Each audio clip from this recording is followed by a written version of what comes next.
Una de las impulsoras y que más ha peleado en esto, digamos, por lo menos desde que es diputada, es nueva diputada en la provincia de Santa Fe, del socialismo, sobre lo que mencionábamos, que salió ayer la media sanción con 37 votos a favor y 9 en contra, pasa a la Cámara de Senadores su tratamiento y espero que los senadores estén a la altura, es algo muy esperado, es la ESI, la Educación Sexual Integral. Bueno, ella es Giselle Mahmoud, que está con nosotros, diputada provincial del socialismo. Giselle, ¿cómo estás? Hola Rodrigo, bien, ¿cómo estás vos? Muy bien, muy bien. Bueno, ¿qué sentiste? La primera sensación. Alegría. Alegría. Sí, y no es para menos, digamos, porque hace muchísimo tiempo se trataba de imponer en la agenda legislativa este tema, ¿no? Sí, claro, además no es la primera vez que esta discusión se da en la provincia de Santa Fe, ¿no? Entonces es como, bueno, una lucha que se viene dando hace mucho tiempo, donde muchos docentes, centros de estudiantes, organizaciones y distintos colectivos de toda la provincia vienen pidiendo por esto hace un montón. Nosotros, incluso cuando estábamos en el gobierno, llevamos adelante con el Frente Progresista una política de ESI, pero lo que nunca logramos fue tener la ley provincial. Y este es un paso importante que no es el definitivo, como vos bien lo dijiste, falta que el Senado lo trate, pero es un paso importante y a mi entender superador al que habíamos dado en 2018, porque este proyecto de ley que aprobamos ayer por mayoría en diputados tiene una perspectiva particular de la ESI, plantea una ESI laica, científica, con perspectiva de derechos humanos y de género, que era algo que quizás hasta incluso en la ley nacional no fue contemplado de esa manera, pero además tiene algunas particularidades distintas a la media sanción de 2018. Por un lado, porque crea una dirección provincial específica dentro de educación para llevar adelante esto con equipos interdisciplinarios, y por el otro, que tiene algo que tampoco tiene la ley nacional, que es un artículo que habla del monitoreo o del seguimiento y la evaluación. Es decir que si esto se convierte en ley, además tendremos la posibilidad de contar con informes anuales elaborados por el Ministerio de Educación para poder medir el impacto y el efecto que tiene esto en la vida de los santafesinos y las santafesinas. ¿Cuánto pensás que tuvo que ver las trabas con el poder del clero? O sea, el poder del arzobispado, el lobby. Creo que siempre estuvieron y siguen estando. En su momento, en el 2006, cuando se sancionaba la ley nacional, también estuvieron ejerciendo una presión muy fuerte. Acá en Santa Fe, en el anterior periodo, seguramente también habrá sido una de las cosas que jugó para que el Senado no lo trate. Pero la verdad es que creemos que esa mirada que a veces se expresa en esos sectores y que ayer se ha manifestado en particular con las posiciones de un bloque, que es el de Somos Bien Familia, creemos que en realidad son posiciones muy minoritarias, porque en Santa Fe hay un consenso muy amplio. De hecho, la legislatura lo muestra, ¿no? Tenemos muchas diferencias con el Partido Justicialista o con algunas otras organizaciones políticas que están en la Cámara, y sin embargo en esto hay un consenso muy amplio de la necesidad de que nuestros niños y niñas aprendan esto, de que tenga perspectiva de género, porque vivimos en una sociedad donde el matrimonio igualitario es ley, donde la identidad de género es ley. Entonces, se trata un poco de enseñar el mundo en el que vivimos, ¿no? Y que de a poco, de manera gradual, porque no todo se enseña en cualquier momento, como personas vayamos adaptándonos a esa realidad, vayamos entendiéndola, sobre todo porque entenderla nos permite también aprender a respetarla y por ende eliminar un poco los niveles de discriminación y de violencia que hay con lo distinto, con lo diferente, ¿no? Creemos que la ESI ayuda mucho en ese sentido. Bien, Héctor Martín Galeano, una pregunta. Sí, primero Giselle, ¿qué tal? Buenas tardes. Me gustaría, creo que nos gustaría que si hay alguien que quedó afuera de la discusión, que fue bastante extensa e incorporó distintas voces, que les cuentes a la gente, que le cuentes a la gente cómo, qué implica la ESI como nuevo paradigma de enseñanza de la educación sexual en nuestro país.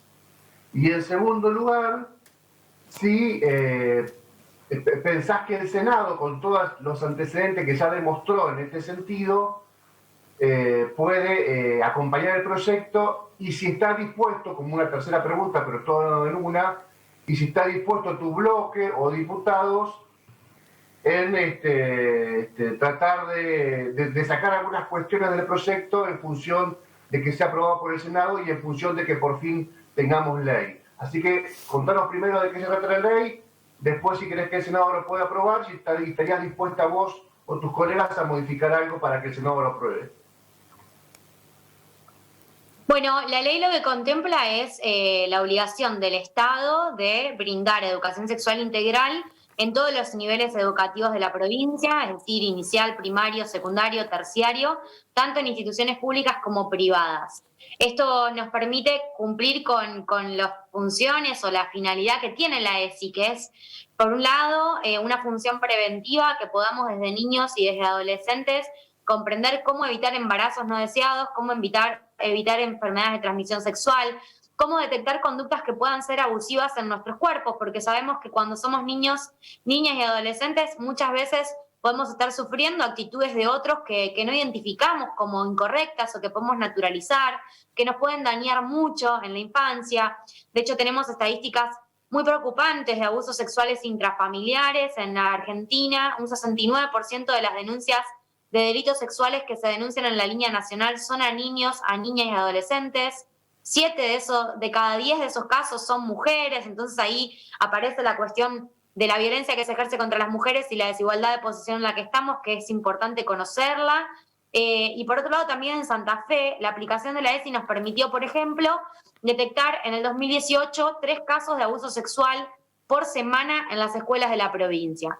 Todo esto fue detectado a partir de que la ESI se empezó a implementar, porque a partir de acceder a la información, de conocer qué conductas uno puede permitir sobre el cuerpo de uno, qué conductas uno no tiene que permitir, cómo reaccionar y a dónde recurrir, permitió que los niños lo puedan expresar en las escuelas, tanto a nivel nacional como en Santa Fe. Esa es una función muy importante de la ESI. Y por otro lado, la ESI también nos permite conocer que hay una sociedad, que es la sociedad en la que vivimos, que es muy diversa, donde tenemos diversidad sexual, donde tenemos matrimonio igualitario, donde no necesariamente todos queremos vivir nuestra sexualidad de la misma manera, y entender eso desde muy chicos y entender que eso no es malo, que lo diferente no es malo, nos puede evitar, por ejemplo, que tengamos los niveles de bullying que tenemos en las escuelas, porque sabemos que la discriminación por orientación sexual es muy alta, es muy grave, que muchas veces eso deriva en violencia, que deriva incluso en femicidios o en transfemicidios, ¿no? Y respecto a lo otro que preguntabas, creo que el hecho de que en el Senado haya por primera vez presentado un proyecto de ley por el partido que tiene mayoría en el Senado, que es el Partido Justicialista, bueno, da quizás un indicio para pensar que a lo mejor esta vez tienen alguna voluntad por lo menos de discutir el tema. Después veremos cómo sale esa votación, pero por lo menos creo que a lo mejor puede significar eso. Tenemos además una presidenta mujer del Senado después de mucho tiempo, así que espero que también haya un compromiso desde ese lugar en tratar de empujar estos temas que son fundamentales, y que tengo conocimiento de que el gobierno quiere continuar con esta política pública que ya implementó el Frente Pelotista en Santa Fe. Respecto a las concesiones y los acuerdos y los consensos, nosotros estuvimos en diputados abiertos a la posibilidad de integrar a la mayor cantidad de bloques a este dictamen. De hecho, lo han reconocido explícitamente algunos bloques con los que tenemos diferencia y han terminado votando negativamente, pero que han valorado mucho el esfuerzo de diálogo y de tratar de llegar a un acuerdo que hemos tenido desde la Comisión de Educación y desde la Presidencia de la Cámara. Desde ya que esa vocación la vamos a mantener y esperamos que podamos llegar a esos consensos. Está claro que no todo para nosotros es negociable, pero sí que a lo mejor podemos llegar a ponernos de acuerdo y hacer pequeñas modificaciones o algunos aportes que podamos considerar y tomar que la puedan mejorar y que nos permitan hacer la ley definitivamente. Bien, la pregunta de Paola Neto. ¿Qué tal, diputada? ¿Cómo está? Muy buenas tardes. Primero, expresarle mi felicidad por esta media sanción y segundo, preguntarle qué significa en términos normativos, en términos legislativos, que este proyecto haya estado desarrollado bajo la perspectiva de género. Pregunto esto porque muchos de los diputados que se expresaron en contra el día de ayer tenían este argumento, que no estaban en contra de la ESI, pero sí que esté desarrollada precisamente bajo esta perspectiva, diciendo en definitiva que los padres deben resguardar su derecho a la educación sexual y moral sobre sus hijos, y preguntarle precisamente el argumento que tienen ustedes y la importancia que la perspectiva de género atraviese cada uno de los cuerpos normativos de las diferentes provincias. Bueno, nosotros en particular desde el socialismo, pero desde todo el Frente Progresista, creemos que que la sociedad, que la realidad misma, que lo que vemos todos los días nos está marcando y nos está visibilizando, que efectivamente a lo largo de la historia las cosas no han sido iguales para los varones que para las mujeres, que tenemos un sistema que culturalmente se ha ido desarrollando a lo largo del tiempo, que nos ha asignado roles. En función de si nacemos mujer o si nacemos varón, tenemos determinados roles preestablecidos, y esos roles preestablecidos son los que generan la desigualdad y la violencia que hoy tenemos, porque el hecho de que a las mujeres se haya considerado históricamente que nuestro lugar era la casa, las tareas de cuidado, la cocina, y que no hayamos podido, por ende, desarrollarnos en el mundo de lo público, desarrollarnos en cargos políticos. De hecho, hoy tenemos muchos menos cargos políticos en manos de mujeres que de varones, o que no hayamos podido llegar al liderazgo de las empresas y un montón de ámbitos, tiene mucho que ver con esto, ¿no? Con esa concepción de que hay cosas que son para los varones y cosas que son para las mujeres. Y la sociedad hoy nos está demostrando que eso no tiene por qué ser así, que precisamente eso es injusto, que no nos hace iguales, que necesitamos trabajar para cambiarlo. Y la manera de trabajar para cambiarlo es que podamos, desde que somos chicos, empezar a educarnos en otros conceptos, empezar a entender que no importa si somos varones o somos mujer, que tenemos que tener acceso a los mismos derechos, que tenemos que poder tener las mismas posibilidades y oportunidades, y a la vez distinguir que hay determinadas cosas que vemos en la sociedad de hoy, que es, por ejemplo, los femicidios, por ejemplo, el acoso callejero, que no le suceden a los varones, le suceden a las mujeres por muchas razones que tienen que ver con esas desigualdades históricas. Y la verdad que es muy difícil pensar que nosotros podamos preparar a nuestros niños y nuestros adolescentes para el mundo de hoy y para el mundo de mañana, un mundo donde, repito, hay leyes que son hoy obligatorias para la sociedad, como el matrimonio igualitario. ¿Cómo explicamos todo eso sin la perspectiva de género? ¿Cómo explicamos, por ejemplo, la estadística que yo di antes? Que 7 de cada 10 abusos a menores son contra mujeres. ¿Cómo explicamos que las mujeres estamos más expuestas a eso si no es con perspectiva de género? Que desde ya, y lo dije ayer en mi discurso, no es una idea, no es una ideología, es una perspectiva científica desarrollada por las ciencias sociales que hoy se está incorporando a todos los planes de estudio de las universidades nacionales en Argentina y en el mundo, en los institutos de investigación. La verdad que nosotros estamos convencidos de esto. Es una forma de interpretar la realidad que nos muestra que esos roles que nos dijeron que teníamos predeterminados son injustos y que están viniendo a plantear que los podemos cambiar. Y la ESI no coarta el derecho de los padres. Perdón. ¿Me escuchan? El problema los problemas que tenemos siempre, digamos, con las plataformas virtuales, no hay drama, no es nada nuevo, así que dale. ¿Ahí se escucha bien? Te escuchamos un poquito bajo, pero te escuchamos. Ahí está, a ver. Bueno, y lo que decía es que la ESI no impide que los padres y las madres inculquen sus valores. Al contrario, nosotros no queremos imponer nada. Lo que estamos planteando es que la sociedad en la que vivimos es todo esto.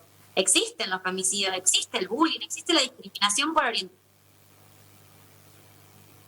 Ahí estamos. Hacia las niñas para que efectivamente puedan comprender ese mundo. Después los padres podrán hacer las ideas de cómo esas personas tienen que vivir su vida, cómo tienen que comportarse. Eso no es un derecho que se elimina, sigue estando, lo siguen teniendo, pero obviamente la escuela tiene que brindar información científica. La información científica significa explicar cómo funciona la realidad, explicar tanto biología y ciencias naturales como ciencias sociales. Y las ciencias sociales hoy nos están diciendo que el mundo se comporta de una manera desigual y que eso se puede cambiar. Bien. Gise, muchas gracias. Saludos. No, muchas gracias a ustedes. Un saludo muy grande a los tres.